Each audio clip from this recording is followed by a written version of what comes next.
Roger Waters arrived in 1943, eager to be the first one on life stage, ready with a bass guitar and a lonesome voice. But not for long. Syd Barrett, he of the overactive imagination and poetic license, and Dave Gilmour of the handsome looks and even more coveted lead guitar skills soon joined him in 1946.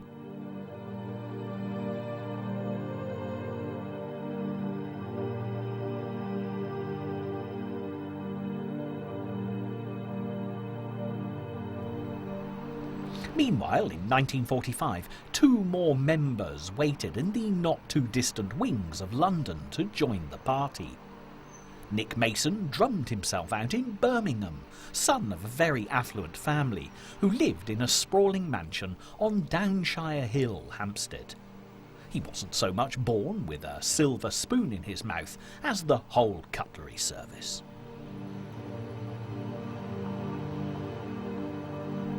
And Richard Wright was born in Hatch End, always the quiet, self-contained type who was happier standing behind a keyboard than a microphone.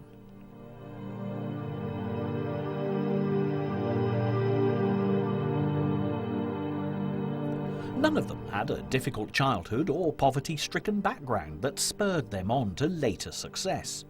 In fact, Pink Floyd's seemingly laid-back attitude, their soft music and heavenly vocals, perhaps came from the fact that they didn't yearn to break out of suburbia, unlike many contemporaries who rose from troubled roots to become working-class heroes.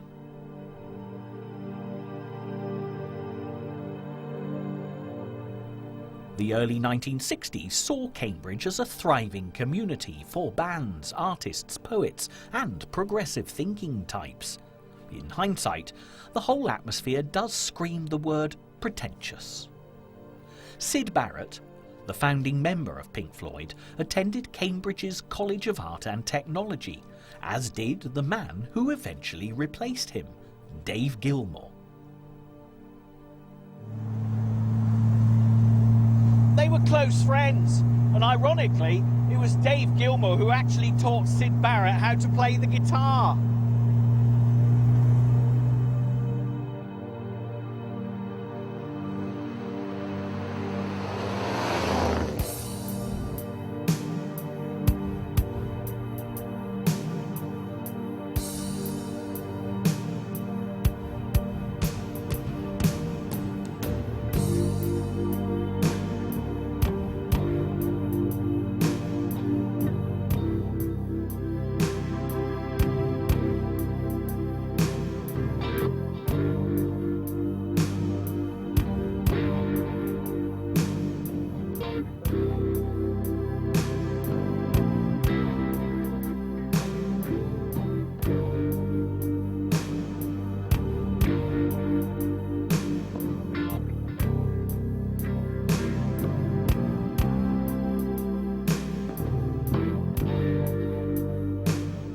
Meanwhile, at Regent Street Polytechnic, London, England, Roger Waters formed a band called Sigma 6 with a lineup that included Nick Mason and Richard Wright. They soon changed their name to the Screaming Abdabs, which sounds like the sort of mental illness that Syd Barrett later succumbed to. Syd Barrett and Roger Waters knew each other from their days at Cambridge County High School for Boys, where they formed a friendship because they both lost their fathers at a very early age, and it wasn't too long before Syd Barrett was drafted into the Screaming Abdabs. The band then went through a dizzying succession of name changes, including Spectrum 5, Leonard's Lodgers, the Megadeths, and the Pink Floyd Blues Band, before becoming the Pink Floyd Sound. They also got through a number of personnel changes too, with Richard Wright leaving temporarily to marry another ex-band member, Juliet Gale. It was Syd who'd chosen their new name, and although it sounded like something he came up with during an LSD-induced trance, it actually came from his record collection. He merged the names of Pinkney Anderson and Floyd Council, two respected rhythm and blues artists from the Carolinas, USA.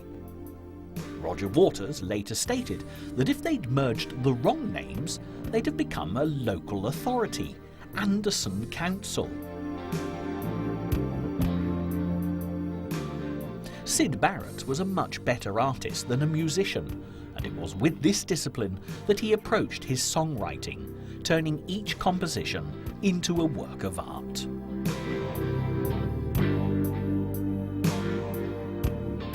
As the Pink Floyd sound emerged, Dave Gilmour was having more success with a conventional covers band called Joker's Wild, which had already attracted interest from record companies and had a serious fan following. This may have been something to do with Dave Gilmour's classic good looks, of course, which had earned him money as a male model on several occasions.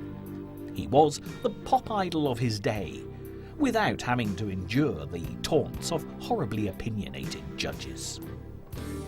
Both bands would often alternate as opening acts for each other in Cambridge and in London, with the notable exception of a large private party in Great Shelford, Cambridgeshire, where both of them had the opening act of a little-known and not well-received folk artist called Paul Simon. History doesn't recall whether it was Syd Barrett who advised him to get a taller partner with taller hair so they could make music with more art involved. But it was certainly a move that proved to be a bridge over troubled water.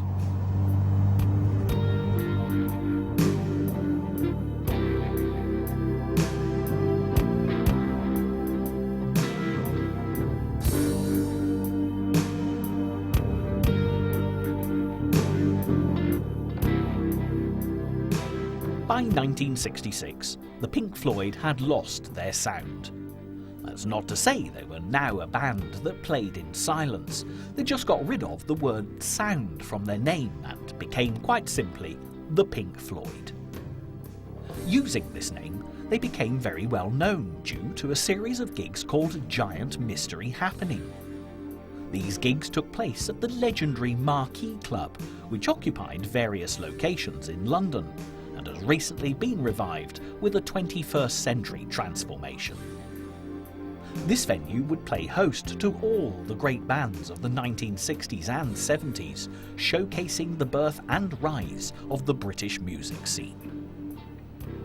The giant mystery happening here was that anyone attended the gigs at all, being as they weren't publicised in any way whatsoever.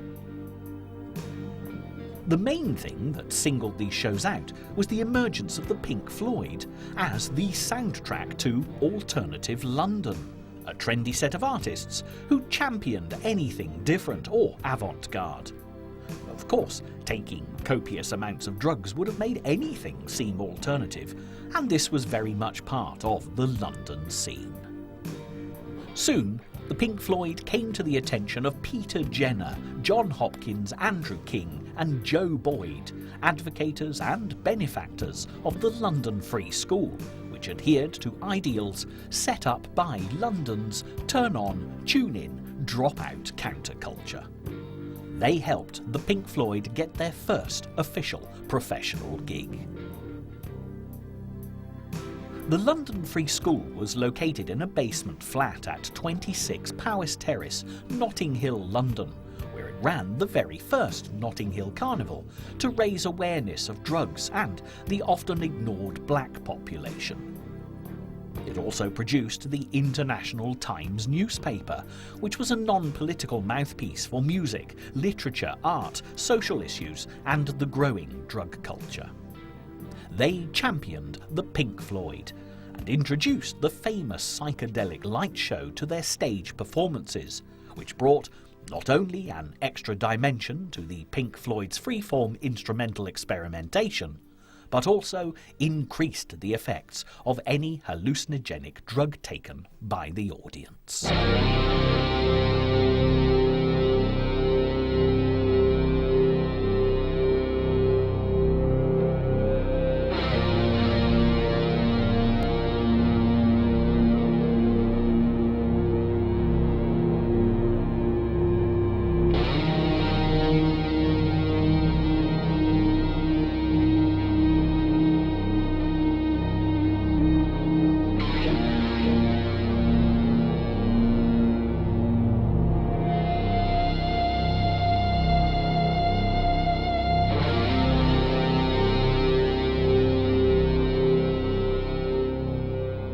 Sadly, none of the band condoned this at the time, as they were typical middle-class boys who were not personally involved in such practices.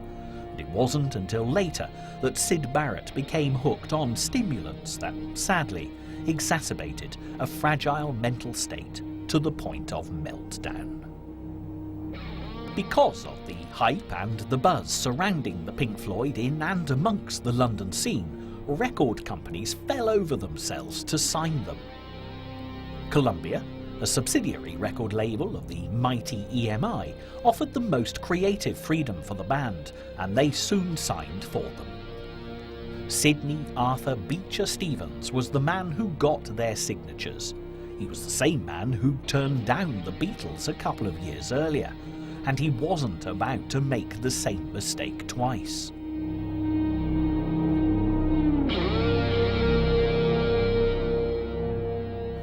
The Pink Floyd released Arnold Layne and See Emily Play to great chart success.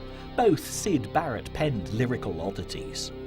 Ironically, these songs contained none of their experimental sound that made them such a hit on the London circuit. As soon as they began touring, audiences were confused and angry, expecting to hear lyrical, folk-like ditties, and instead coming up against a wall of white noise. They often rioted or demanded their money back. By the time The Piper at the Gates of Dawn, their critically acclaimed first album, was released, they'd struck a balance between psychedelic songs and freak-out instrumentals.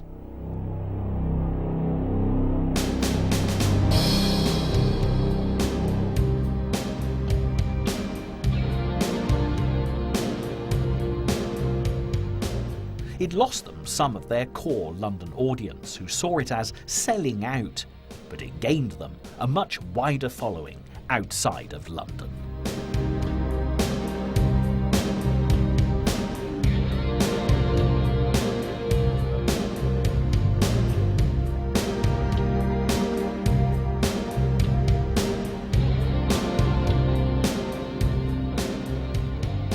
Syd Barrett, the initial creative force behind the Pink Floyd, was the door through which the other members stepped out into fame and fortune.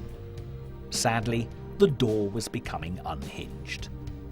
Syd was taking acid tablets as if they were vitamin pills. Peter Brown, famed poet and lyricist for the legendary supergroup Cream, remarked that such drugs were lethal to someone with an imaginative mind. People who had no imagination would perhaps acquire one through LSD. However, people with an overactive imagination, like Syd Barrett, could easily be pushed over the edge and beyond the reach of reason.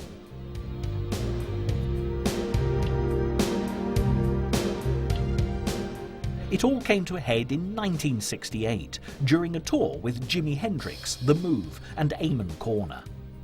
The Pink Floyd were allotted a 17-minute set, which required them to play their short, snappy chart hits. Syd, who believed music was, like art, a form of expression and emotion, just couldn't handle the mundane, repetitive nature of playing the same thing every night. It was at this time that his old school friend Dave Gilmour was invited to deputise for him by the rest of the band. By the end of the tour, Syd had taken to standing on stage and doing virtually nothing, often just staring out at the audience. It was decided that he'd be better off staying away from live performances and just writing, in much the same way as the similarly disturbed Brian Wilson had done with the Beach Boys. When Dave Gilmour joined, he didn't recognise the Syd Barrett he used to know at all. The psychedelic lights were on, but there was definitely nobody at home.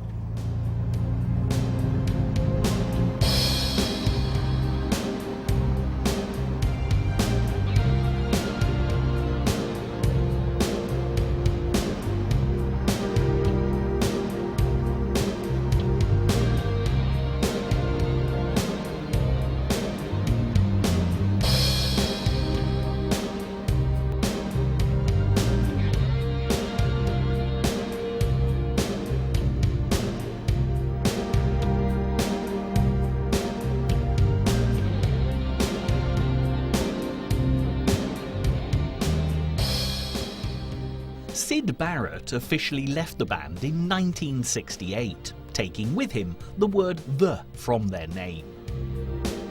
The guilt of ousting their troubled friend still hangs over Pink Floyd today, as does the spectre of Syd Barrett himself, who leads a quiet and reclusive existence in his native Cambridge.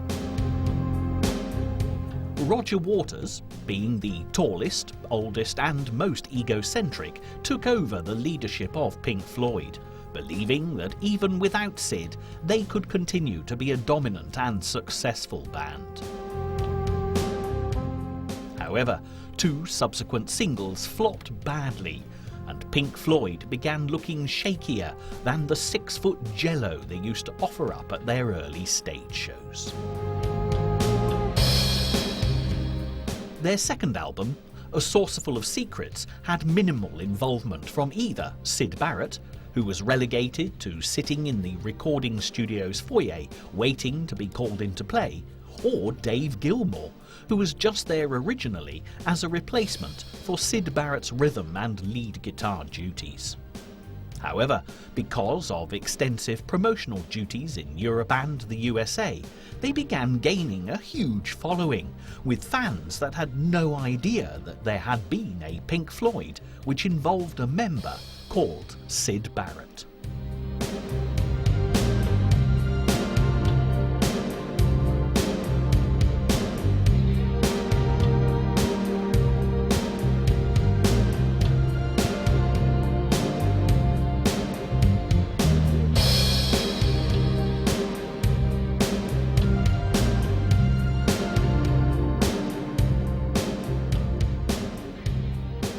Syd Barrett gained a cult following that still exists to this day, including a Syd Barrett Appreciation Society. He followed his departure from Pink Floyd with an extremely short solo career and many bizarre reports of his erratic behaviour, including one sighting at a Chelsea boutique where he tried on 3 different sizes of trousers and bought all of them, claiming each one fitted him perfectly. Many artists as diverse as David Bowie, Robin Hitchcock and R.E.M. cite him as an influence, and all have recorded his compositions.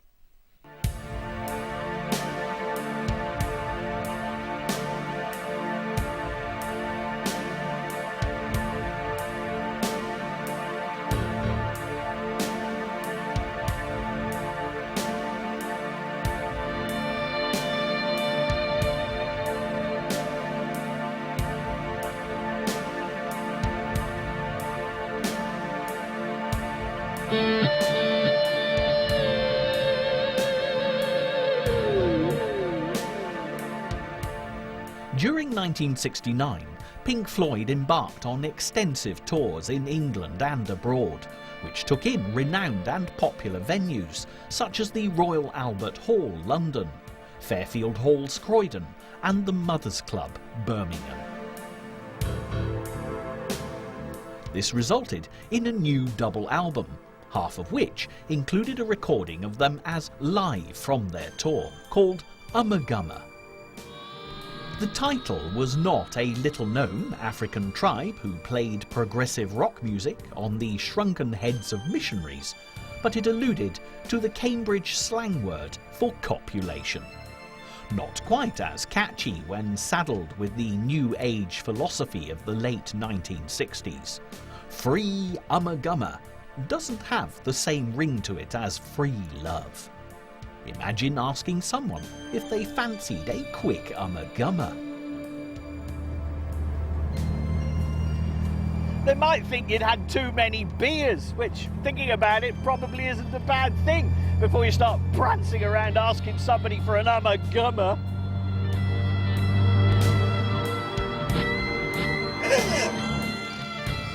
Pink Floyd were now also being asked to score soundtracks for French and English films. In one very popular coup, they were asked to score the soundtrack to the live televised event of the Apollo 11 moon landings, which gained them massive exposure. Nobody could see them, playing their instruments in spacesuits on the moon's surface as Neil Armstrong made his giant leap for mankind. But everyone could hear them, which was just as important for Pink Floyd as it was for Neil Armstrong.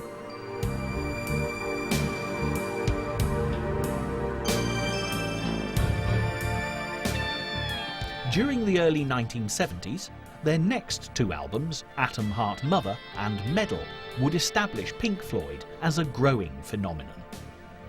They both came with covers that would confound and delight fans, as they didn't feature photos of any of the band at all. Atom Heart Mother came with a photo of a cow stood in a field, whereas Medal featured a close-up photograph of a human ear submerged in water. Both were in keeping with their already established sense of the absurd. From then on, the covers of Pink Floyd albums would be the work of Storm Thorgerson and his artistic company, Hypnosis.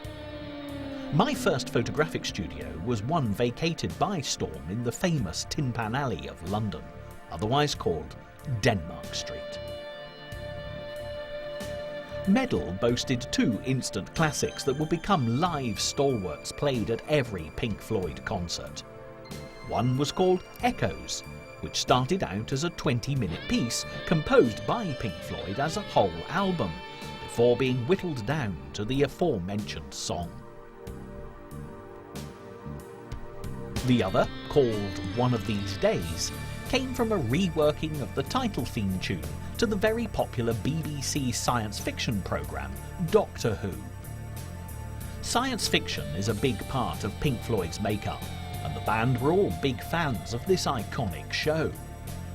The Doctor Who theme tune is also used to end the live performances of Orbital, a band similar in their approach to music and lighting shows, who were tagged as the new Pink Floyd when they first burst onto the music scene in the 1990s.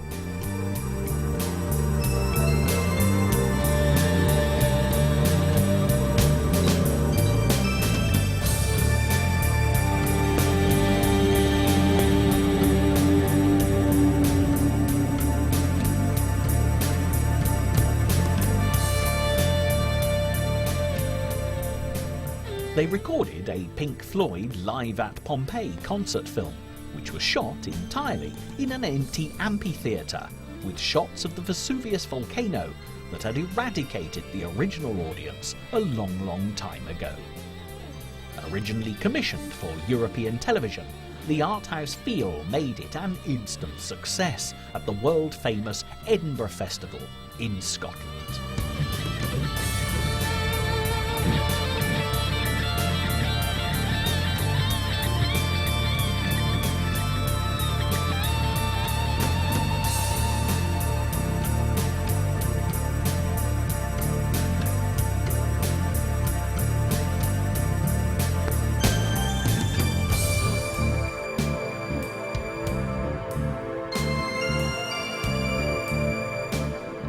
The Dark Side of the Moon came next, Pink Floyd's seminal musical tour de force. It was an album alluding to madness, and therefore alluding to the constant pressure of the business they were in, which, in turn, alluded to the pressures of constant touring, writing and creating, which centred itself on the ghost of Syd Barrett.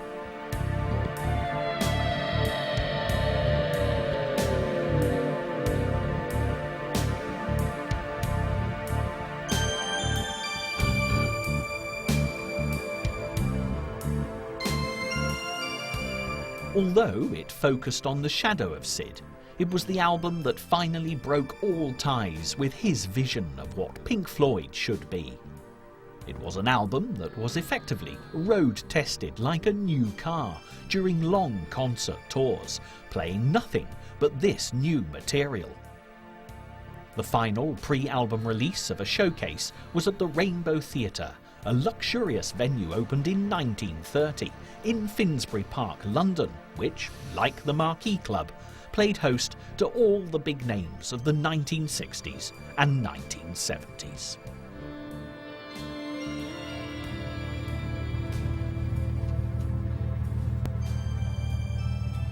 On a completely useless note, Finsbury Park, said backwards, is crappy rub sniff.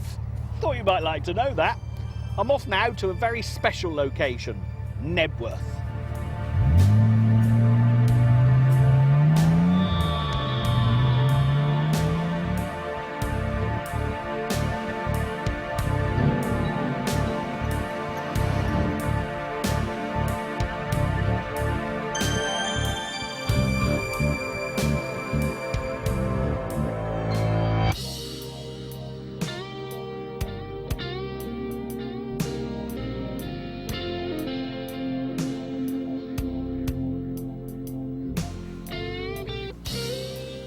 It's the 5th of July 2005, and 30 years ago today, iconic promoter Freddie Bannister brought Pink Floyd to a stage here at Nebworth Park and ripped the mind out of 100,000 people.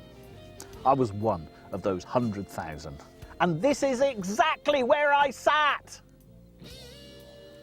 30 years later, we shall now attempt to maintain a little bit of dignity as we extract a slightly portly 47-year-old man who has been wedged into his kit car. And then I'll have a go at describing exactly what it was like here all those years ago.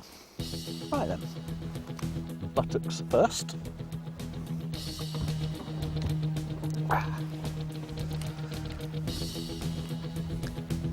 So far so good.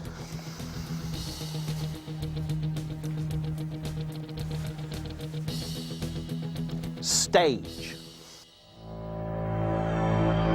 Great big thing, 60 odd yards, bands, roadies, engineers, all that stuff, racks and stacks of everything, lights all over the place, smoke, fireworks, bits and pieces. I'm probably standing where Dave Gilmore did. Up there was a 50-foot pole. It might have been more, I have no idea. It was a great big pole and I don't even know what it was for at the time.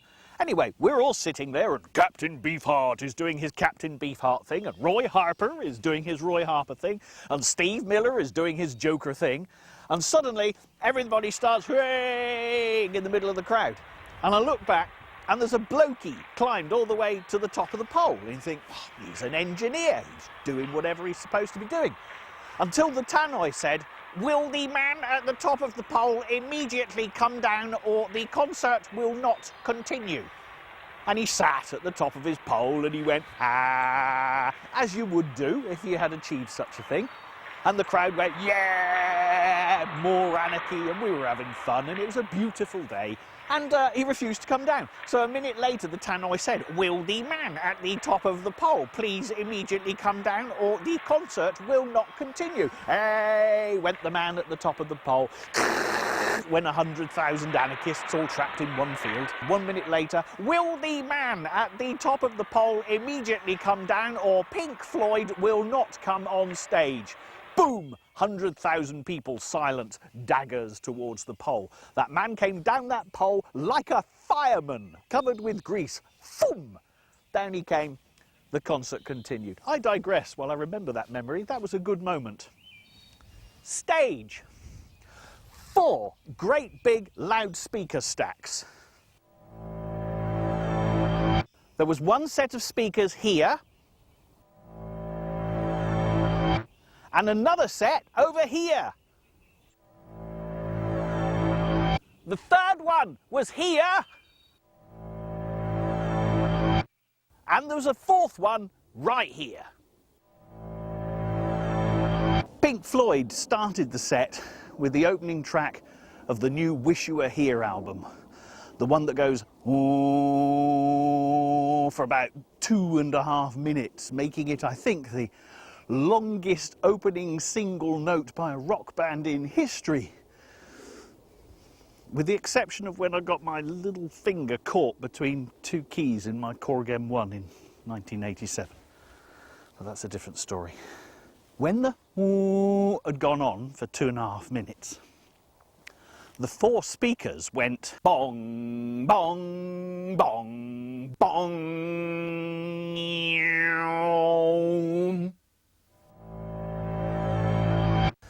I believe it was the first time they used quadraphonic sound in a rock concert. 100,000 people went mental. After they finished the Wish You Were Here set, we went into the Dark Side of the Moon set. Huge, big round screen. Jet planes, no. Spitfires, yes. I don't think they arrived on time, but they had a good go. Big round screen, hospital trolleys rushing everywhere, lights and upside down people, fireworks, all this stuff. You know the one. Everything going mental. Boom, boom, boom, boom, boom, the whole thing. And then the purpose for the 50-foot pole was revealed to all. Unbeknown to me and 99,980 people, someone had scarpered all the way up this pole with a great big plane. Model 1, which I think was a Spitfire. Goes to the stage and down comes the Spitfire in flames.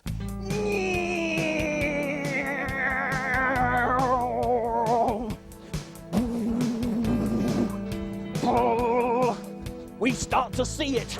Whoa! Smoke's coming off. Boom! Lights are flashing. It's all going to blow up. It looks immensely huge when you've had 14 pints of Carlsberg. Little detour here, purely down to my imagination. Another detour there, purely down to my imagination. There must have been a wire. I hope there was a wire.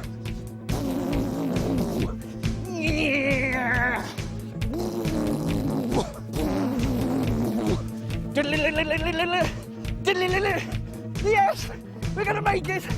And kaboom! Boom, bang, fireworks. Boing! Ta-da! Boom, boom, boom. The gong, bang! The big screen, whoosh! Bang! Wallop! We went mental. The evening drifted into a beautiful, starlit, wind-free, warm night. The lighting took over, and so did the music. 100,000 people here were absolutely in awe and at complete peace with their surroundings. It was unforgettable, and for me, it must be one of the top 10 memories in an extremely busy life. I didn't know what they would do for an encore. Didn't even think about it. It was too busy, hoo, hoo, hoo, in a way, as you do. And the crowd went silent, and the stage went silent. And then they played one single note. Ping! And it echoed all around Nebworth Park.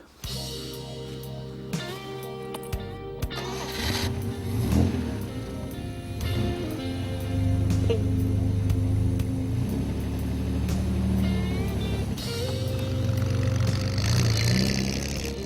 Wish You Were Here is notable by something extraordinary. When recording the song Shine On, You Crazy Diamond, which was written about Syd Barrett, a very fat, very bald, white-coated gentleman with no eyebrows walked into the Abbey Road Studios, London, made famous by the Beatles. It took an age before Pink Floyd realised that it was Syd Barrett. He'd appeared out of nowhere to offer his services. He disappeared the same day, and they never saw him again.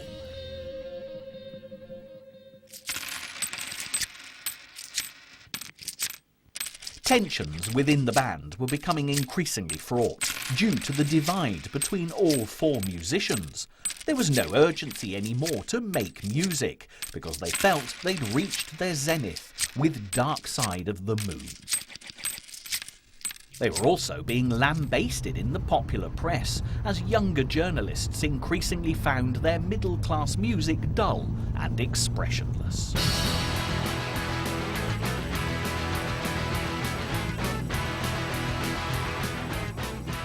The British punk invasion had arrived, with garage bands more concerned with putting their aggression and dissatisfaction on albums than with the ability to actually play their instruments.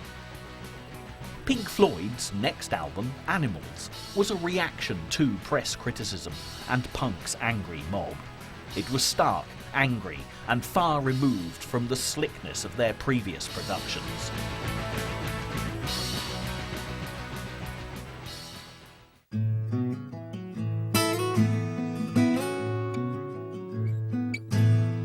It's also famous for the front cover, which showed an inflatable pig floating through the four chimneys of Battersea Power Station, Queenstown Road, London.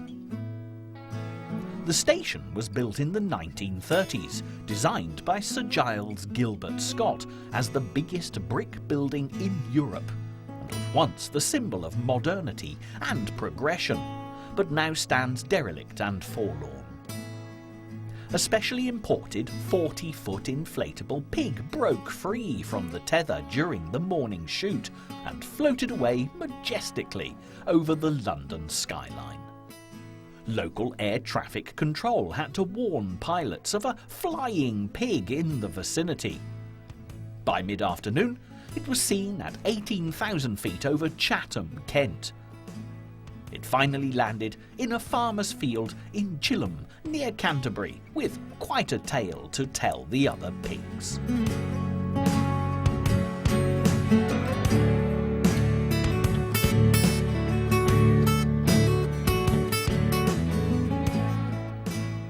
After Animals, and the subsequent tour which saw Pink Floyd playing such big venues that they felt alienated and isolated from their audience, they effectively broke up to pursue solo ventures. Because of their massive income from record sales and concert tours, Pink Floyd had deposited their money with investment brokers Norton Warburg to try and reduce their tax liability. As a company, Norton Warburg were as watertight as the Titanic and managed to lose over £2.5 million, that was $4 million, of Pink Floyd's money, leaving itself £800,000 to pay off all debtors, of whom Pink Floyd was just one. To put it bluntly, Pink Floyd were faced with bankruptcy and a huge tax bill. So, Roger Waters reconvened the band with two ideas for a concept album. They chose the one called The Wall. From the very beginning, they hoped this project would evolve into three things: a tour which would be more of a theatre show than a pop concert, an album that would surpass all that had gone before it, and a film that would carry important moral messages and social debates. The ideas behind The Wall were all semi-autobiographical. The central character of Pink Floyd was a lead singer in a band, and it often depicted real events in Roger Waters' turbulent life, ranging from the death of the father he never knew in the Second World War to the teachers that had bullied him in his early life. Each time something bad happened, another brick would be built in the wall around him. The eventual descent into madness and megalomania were partly drawn from Syd Barrett's unhappy demise into reclusive mental illness, and partly drawn from Roger Waters' own rampant ego and controlling nature.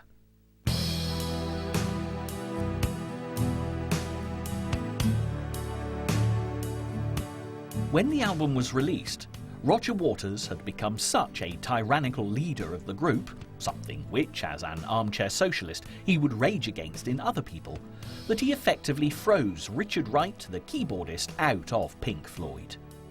He gave him no credit on the album and kept him on salary as long as he promised to stay away from the studio and the stadiums. In hindsight, this seems like a good decision for him, as the expensive tour spiralled in costs to the extent that the rest of the band were having to take no salary at all, whilst Richard was sitting in his holiday home on a Greek island, raking in the cash.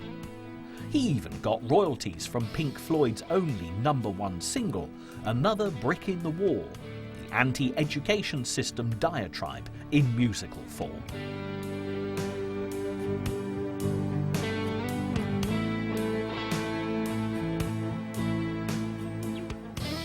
With the album and the tour completed, the film was the final thing to appear. Directed by Alan Parker, with animations by Gerald Scarfe, and with the lead role taken by ex-punk Bob Geldof, it was a harrowing account of one man's descent into madness. Not long afterwards, Roger Waters released a Pink Floyd album with little or no involvement by Dave Gilmour on lead guitar or Nick Mason on drums. It was entitled The Final Cut and is generally regarded as the worst Pink Floyd album ever, due to Roger Waters seeing his bandmates as nothing more than hired hands rather than creative partners. Soon afterwards, Roger Waters issued a statement to EMI and CBS Records, the UK and USA record labels that had Pink Floyd on their books, to say that Pink Floyd was no more. It was, in his words, a spent force. He never expected anybody to disagree. He then embarked on a fruitless solo career that, even if it was critically lauded, was commercially appalling. In 1986, 20 years after the band first entered a recording studio, Roger Waters instigated high court proceedings when he learned that Dave Gilmour and Nick Mason were starting a new Pink Floyd project. He claimed that since he'd written the bulk of their material over the years, he was entitled to prevent any commercial exploitation of the name Pink Floyd. However, after the usual out-of-court wranglings that go on during these difficult sorts of episodes, the case was dropped and everyone went about their own affairs, albeit in separate directions.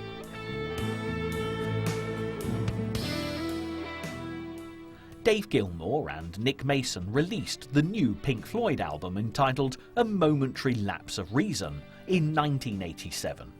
For legal reasons, Richard Wright jumped back on board only as a salaried member of the band. It was a commercial and critical success, but Roger Waters was the most voracious critic of the new album, lambasting it for the use of too many session musicians. Dave Gilmour counteracted by suggesting that it was he who played bass rather than Roger on virtually all of Pink Floyd's songs, but was never credited, and that Roger would never credit anyone for their input into writing songs either. It was a classic case of throwing toys out of baby carriages at each other, or, to corrupt a classic Richard Burton war film title, Where Egos Dare.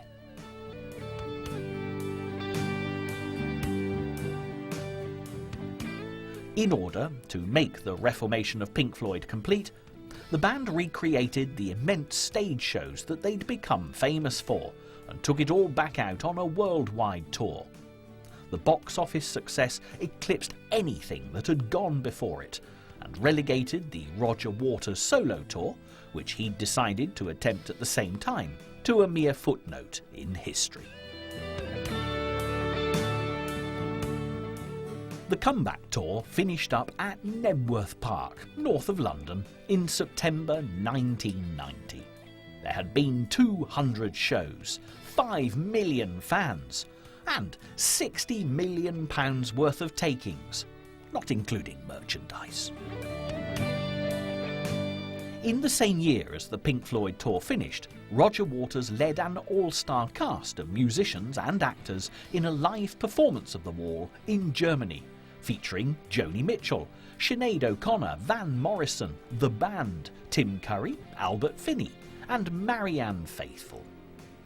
The venue was Potsdamer Platz, right on the site where the no man's land had been situated between the Berlin Wall, dividing East and West Germany.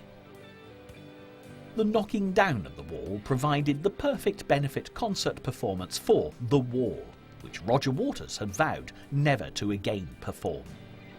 It was also the site of Adolf Hitler's underground bunker, where he'd committed suicide rather than surrendering himself in 1945. The Pink Floyd tour had helped cement the band back together again, and restored the shattered confidences of Nick Mason and Richard Wright, who'd both been bruised and abused by Roger Waters and his towering ego. With Richard Wright legally back on board, Pink Floyd recorded and released The Division Bell in 1994. Incidentally, the title was suggested by the late great science fiction writer and would-be guitarist Douglas Adams of the Hitchhiker's Guide to the Galaxy fame, in exchange for a £5,000 donation to the Environmental Investigation Agency. It is, in fact, the name of the bell in the House of Commons that summons members of England's Parliament to vote on any given issue. However, there was no question posed about the production values of the Division Bell. It was a return to classic Pink Floyd form, and more importantly, one of the most successful in the band's 30-year history.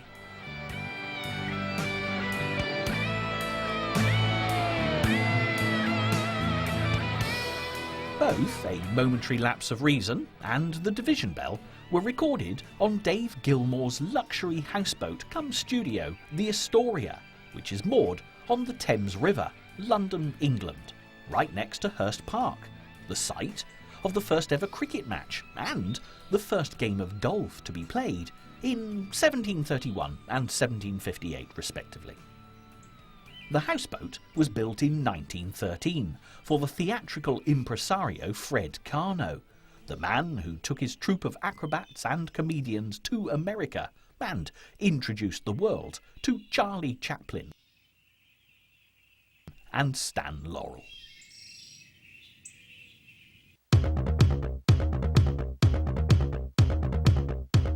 Following on from the success of the Division Bell, Pink Floyd took a no-expense-spared show on tour with a new sound system and spectacular light show.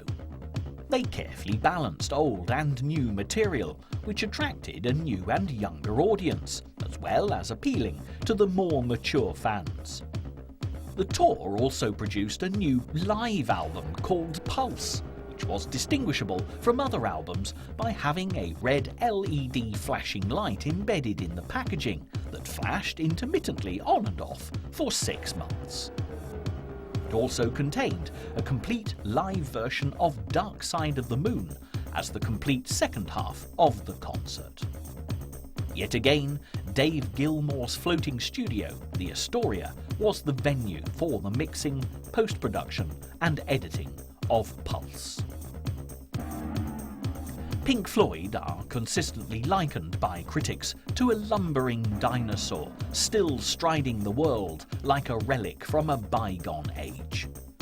What they seem to overlook is the fact that this dinosaur has teeth and passion, energy and emotion, heart and soul.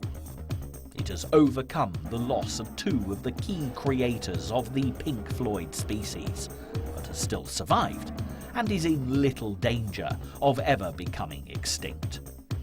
This dinosaur refused to be fossilized, instead preferring to evolve and take its rightful place amongst the truly great rock giants.